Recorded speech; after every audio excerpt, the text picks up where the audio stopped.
You know, there's a wide difference between thinking of what you want in this world and thinking from what you want. Let me tell you, when I first heard of the strange and wonderful power of the imagination, it was in 1933 in New York City.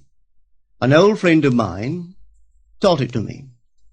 He turned to the 14th of John, and this is what he read. In my Father's house are many mansions. If it were not so, I would have told you. I go to prepare a place for you.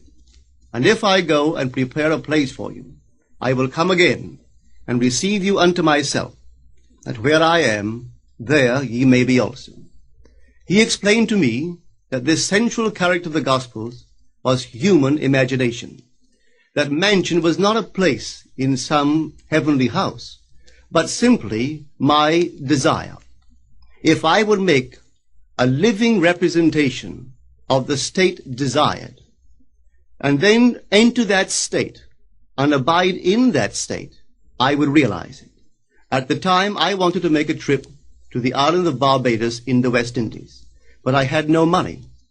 He explained to me that if I would that night, as I slept in New York City, assume that I was sleeping in my earthly father's house in Barbados, and go sound asleep in that state, that I would realize my trip. Well, I took him at his word and tried it. For 1 month, night after night, as I fell asleep, I assumed I was sleeping in my father's home in Barbados. At the end of my month, an invitation from my family came, inviting me to spend the winter in Barbados. I sailed for Barbados the early part of December of that year. From then on, I knew I had found this Savior in myself.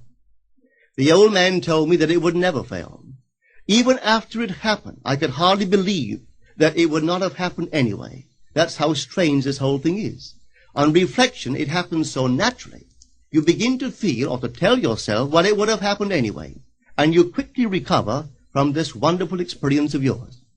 It never failed me if I would give the mood, the imagined mood, sensory vividness.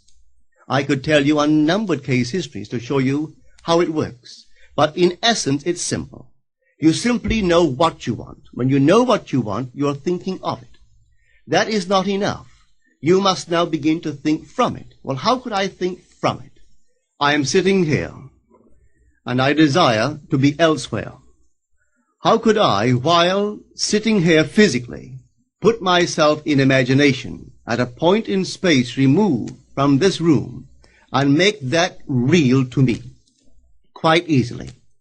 My imagination puts me in touch inwardly with that state. I imagine that I am actually where I desire to be. Now, can I tell that I am there? There is only one way to prove that I am there. For what a man sees when he describes his world is as he describes it relative to himself.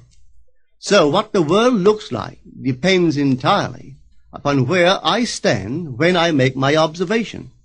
So if, as I describe my world, it is related to that point in space I imagine that I am occupying, then I must be there.